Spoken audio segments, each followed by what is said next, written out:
Good morning, everybody. We are day 2, leaving the Bat Cave again for another in-office day. Here we go.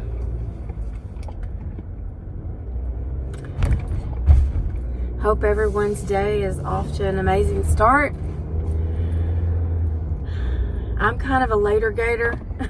I don't have to be at work until 9:30. I know some of you guys have been watching or starting, so early in the day that like I'm probably just going to bed. I'm late. I love to stay up late and sleep in a little bit later. But anyway, it is a beautiful day here today again. Clear blue skies. It is 62 degrees though. I was listening to the Hope Crew this morning and came across Lady Tex having her morning coffee.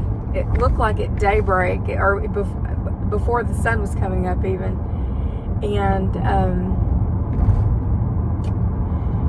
yeah, I'm like, wow, I really do. I've been thinking of doing the same thing. I'm like, I should really get up early and have my coffee in peace, on my patio before I go into work. But that hasn't happened yet.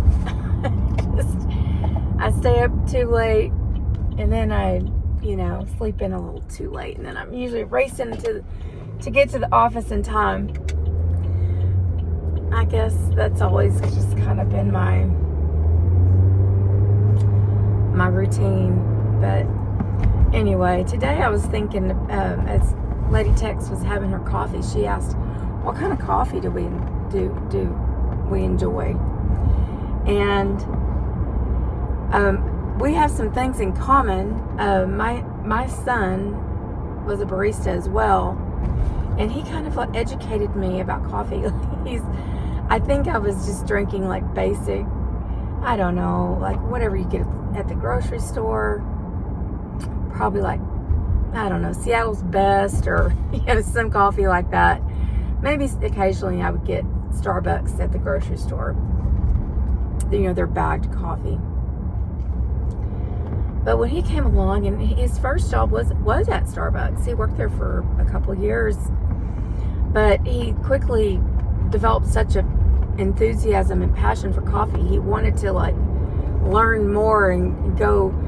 So he got a job at a local roaster in downtown Salt Lake City, and where they roast the coffee and they craft the coffee. And so, yeah, he converted me to good coffee. And eventually I got an espresso machine because I don't know if y'all have been through Starbucks lately, but oh my gosh. Like, how does anyone... Now, I do occasionally go through there still, but I am like sticker shock every time. Like, I know they went up on their wages a few years ago. Well, they have now gone up on their coffee prices because you can't hardly go through there and not spend like $6 or $7 per drink. And so over the pandemic, when prices were even lower, we would get out just to have something to do because, oh my gosh, like working from home every day of the week is, when you're not used to it, was rough. Okay, because I worked too many hours, and 2, I was used to being around people. So my son and I would get out and we'd go to Starbucks, and he had been laid off from his coffee job.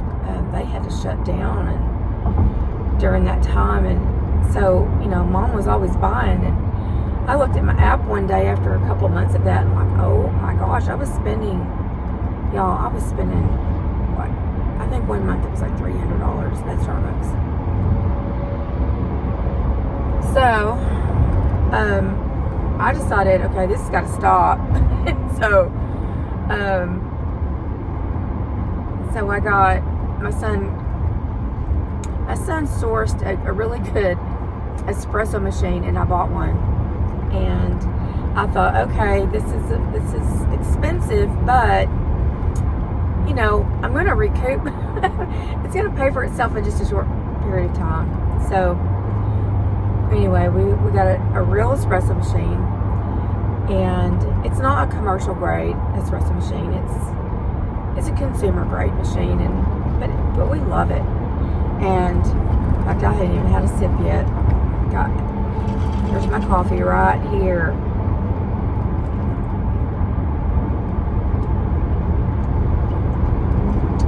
It's a miracle I can talk. Whew. Just that one sip. Oh my goodness, let me have another. Hey, that was good. Yeah, this is an iced coffee. When Letty Tex said it was going to be a high of 90 degrees in Texas today, I thought, I'm going to have an iced coffee. Because, I don't know, it'll get a little bit warmer here too, but, I don't know. I like iced coffee in the winter. Does anybody else drink iced coffee in the winter like me? Anyway. So, you guys, I recorded a video last night. I was really late, driving home. I stayed much later at the office than I intended. And by the time I was driving home and had run an errand or two, it was dark. And I tried to record it, and it just didn't come out right because it was so dark. And so I just want to talk about some of the things I talked about in that last video. I don't know if you guys have the Bible app, but it has a verse every day, and I think it's kind of fun to follow that. And yesterday's verse was Romans 12:12, and in that verse, excuse me, I gotta change lanes here and try not to leave my lane too much. Well, I had to change lanes, but going around in a semi, you know what it is, driving and talking, and it's a miracle I can do it. Anyway, it was Romans 12:12, and that really kind of spoke to me because someone in my comments was talking about their grief and how they have difficulty handling their grief. And I understand that so much because I went through that myself, I've always said, thank God my son was on this earth, but I did not know where he was. I didn't have any communication with him, and because of the way he was basically just taken by his dad and stepmom, and then out of the country. Like, the experience that I felt was just like he was just missing, he was just gone one day, like suddenly. And he would, was just gone from my life. So I've always praised Jesus. Thank you, Jesus, that I did not lose my son in this life, to the other side yet, or, it would have been a completely different grieving process, but nonetheless, I was still grieving because it was like I was experiencing a death, that phase of my life, that love for my son. I had nowhere to give that love. He was just gone. And in fact, my friend at work who had lost her son one day, a couple years into this, she was such a support to me through that. But she said to me, she felt like it was harder what I was going through, because she said, you don't know when and if you're going to see your son again. Although I did know I would see him again. The Lord had promised me that very early on. And so even though I was very new in building my faith, I believed that. I clung to that promise. So anyway, back to Romans 12:12. It says we are to be, let me pull it up here, guys. Sorry, I didn't want to flub this up again. Satan, not today. He does not want me to share this verse, it seems like. Does that ever happen to you? Anyway, Romans 12:12. We are to be patient in affliction and faithful in prayer. And, sorry, let me back that up again. I'm going to say that again. Romans 12:12 is we are to be joyful in hope, patient in affliction, and faithful in prayer. And I'm going to tell you, when you're in the beginning stages of going through grief, you do not feel hope. It takes time. And I found that as the more I got closer to the Lord, the more hopeful I became. And so that grows. Your hope will grow. And then you're in this season of waiting. And as you're waiting for your miracle, you grow patient. The Lord gives you patience because you learn to rest on the Lord. You learn to you believe Him. You know that He's going to bring your miracle. And so patience comes, and it's almost, you're almost like a child. You feel, joyful and in awe of the day-to-day revealing of your miracle to you. It doesn't just happen all at once. You will see things along the way that are pointing you to the direction that your miracle is going to come. And as that happens, you learn patience. You're okay with being patient because it's like you're watching this marvelous work just unfold. And each day you greet that with, what is going to happen today? It's almost exciting, And then the faithful in prayer part of that verse, it was hard for me to be praying for certain things during that season. I learned about 3.5 years in that I needed to pray for my ex-husband. I realized that if my ex-husband were freed from the situation he was in, then my son would be free to come home. And he would be set free as well.